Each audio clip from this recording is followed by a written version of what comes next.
এই বছরের আজকে প্রথম বৃষ্টি, আলহামদুলিল্লাহ। রোজার মধ্যে এরকম হালকা পাতলা বৃষ্টি হলে ওয়েদারটা অনেক ঠান্ডা থাকে আর রোজা করতে অনেক বেশি ভালো লাগে।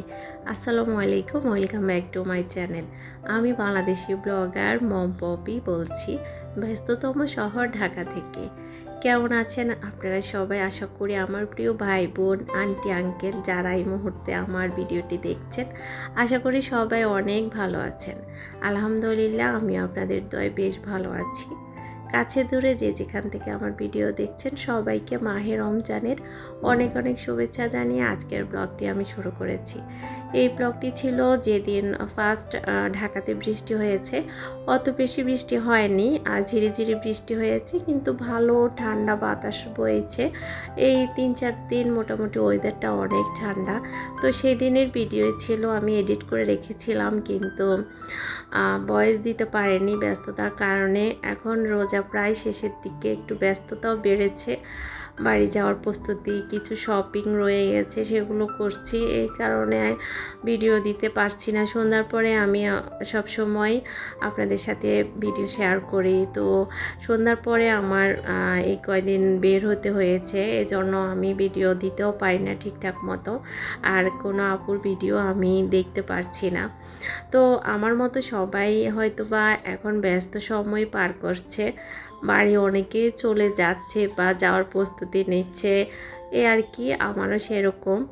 তো এই কাপড়গুলো আমি এগুলো মার দিয়েছিলাম, হালকা মার দিয়েছি, কারণ এখন একটু গরমের সময় বেশি মার দেওয়া কাপড় পরা যায় না। তো মার দিয়ে আমি এগুলোকে আয়রন করব। আয়রনের জন্য অনেক কাপড় জমে গেছে, তো এগুলো এখনও আয়রন করার আমি সময় পাচ্ছি না। আয়রন বাসায় করি না, কিন্তু আমি যে নিব বা আয়নের পাপা যে নিবে সেই সময়টুকু এখনও কারোরই হচ্ছে না।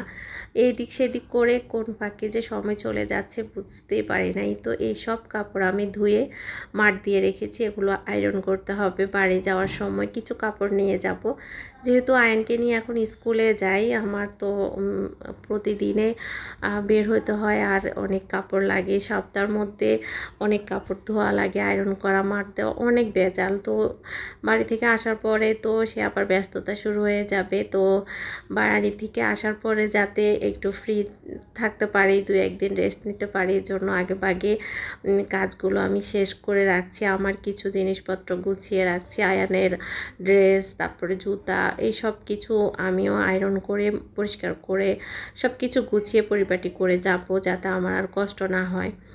তো সকাল সকাল আমি ভিডিওটা শুরু করেছি, এই তো কাজকর্ম করে যাচ্ছি আর আপনাদের সাথে বকবক করছি।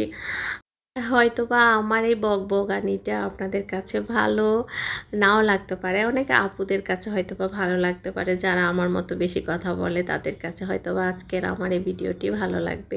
তো যেসব আপুদের কাছে ভালো লাগবে অবশ্যই আমার ভিডিওতে একটা লাইক দিবেন। আপনাদের একটা মূল্যবান লাইক আমার এই চ্যানেলকে অনেক দূর এগিয়ে নিতে সাহায্য করবে। তো যারা নতুন আসেন অবশ্যই আপনারা আমার চ্যানেলটি ভিজিট করবেন। দেখতে দেখতে হয়তো বা আমার চ্যানেলের কোনো একটি ভিডিও আপনাদের কাছে ভালো লাগতেও পারে। যদি লাগে অবশ্যই আমার চ্যানেলটি সাবস্ক্রাইব করে দিবেন, আর অবশ্যই পাশে থাকা বেল বাটনটি অন করে দিবেন। এতে করে আমি যখন নতুন কোনো ভিডিও দিব আপনারা সেটা সময় সুযোগ করে দেখে নিতে পারেন। আর এই কাজগুলো যারা অলরেডি করে ফেলেছেন তাদেরকে জানাই অসংখ্য অসংখ্য ধন্যবাদ। তো ঘরের এই তো টুকটাক কিছু কাজ করেছি, তারপরে আমি গোসল করেছি, কিছু কাপড় ধুয়েছি। কাজের আসলে কোনো শেষ নেই, সব কাজ আর ভিডিওতে শেয়ার করা সম্ভবও হয় না। একটা ভিডিও যখন করতে হয় তখন অনেকটা সময় যায়, আর সেই কাজটা করতে অনেকটা আমাদের সময় লেগে যায়, কাজের অনেক বেশি দেরি হয়ে যায়। রোজার সময় কাজ থাকে অনেক, নিজের জন্য কিছু সময় বের করতে হয়, নামাজ আছে, তারপরে কিছু আমল আছে, এগুলো করতে হয়। নিজেকে একটু সময় দিই আমি রোজার সময়, চেষ্টা করি, সব সময় পারি না আসলে। এই তো আমাদের একটা চ্যানেল আছে, সেটার মধ্যেও কাজ করতে হয়, এটা আসলে শখের বশে করি, বাট এটার কাছে আমি কিছুই পাচ্ছি না, খালি খালি সময় নষ্ট হচ্ছে। আর এই চ্যানেলের পিছনে যে পরিমাণে খাটাখাটনি আমরা করি, এটা কিছুই আমরা বেনিফিট পাচ্ছি না, বরং আমাদের নিজেদের অনেক ক্ষতি হয়।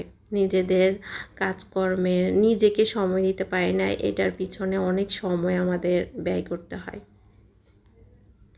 নামাজ পড়েছি, তারপরে এখন বসেছি একটু কোরআন শরীফ পড়ব।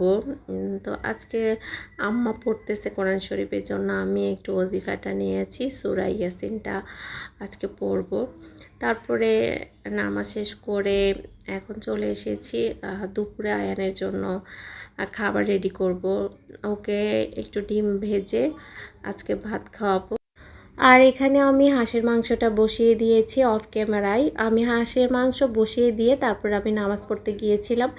তো এসে দেখে এখন মাংসের থেকে পানি বের হয়ে এখন সেই পানি শুকিয়েও গেছে। এখন আমি একটু পানি দিয়ে দিব।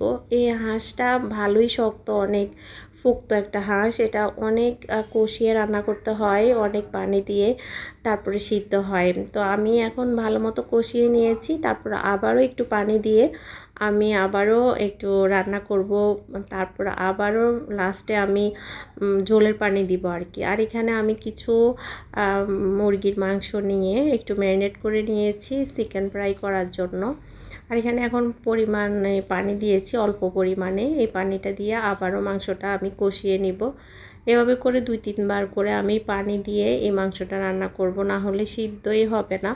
পরে খেতে গেলে আর ভালো লাগে না, শক্ত শক্ত মাংস খেতে একদমই ভালো লাগে না। আজকে আপনাদের সাথে আমি নোয়াখালীর ঐতিহ্যবাহী একটি মাছের রেসিপি শেয়ার করব। সেটা হচ্ছে মাছের মরিচ খোলা বলে এটাকে। এখানে আমি পাঁচমিশালি মাছ নিয়েছি, দেশি মাছ। তো আমি ছোট ছোট করে কেটে নিয়েছি।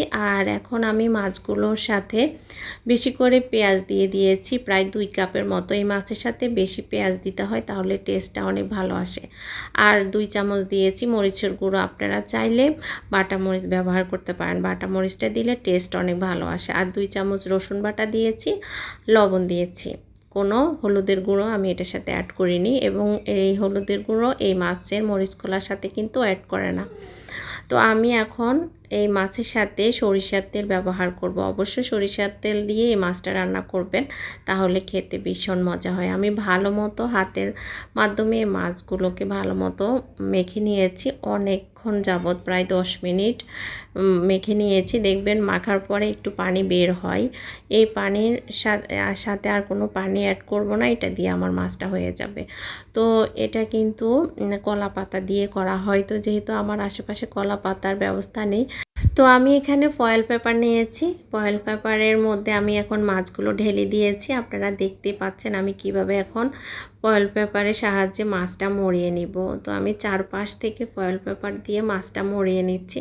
ফয়েল পেপারেও আপনি এই মরিচ খোলাটা করলে খেতেও খুবই মজা হয়, আরও বরং টেস্টটা আরও ভালো হয়। এটা থেকে কিছু বের হয় না। কলা পাতার মধ্যে করলেও তো অনেক মজা হয়, তবে কলা পাতা থেকে জল টল বের হয়ে যায়, কিন্তু ফয়েল পেপার থেকে সব কিছু ভিতরে থাকে, জল বের হয়ে যায় না, খেতে আরও বেশি মজা হয়। তো আমি তো ভালো মতো ফয়েলের সাহায্যে মাছটা আমি ভালো মতো মুড়িয়ে নিচ্ছি। মোড়ানো হয়ে গেছে। এখন আমি ফয়েল পেপারের বাকি অংশটা কেটে চুলায় আমি একটা ফ্রাই প্যান বসিয়ে দিয়েছি। ফ্রাই প্যানটা এখন গরম হয়ে গেলে আমি এখন মাছটা দিয়ে দিচ্ছি। এই মাছটা খেতে এতটা মজা। ছোট মাছ অনেকে পছন্দ করেন না আর কাটার জন্য খেতে পারেন না। আপনারা এই ছোট মাছ এনে এভাবে করে এই মরিচ খোলাটা করলে এত মজা হয় খেতে, মানে আপনারা একবার খেলে মুখে স্বাদ লেগে থাকবে, এতটা মজার। এটা নোয়াখালীর ঐতিহ্যবাহী একটি রান্না। তা আমি এখন ফয়েল পেপারের মধ্যে মাছটা দিয়ে ঢাকনা দিয়ে রেখে দিব।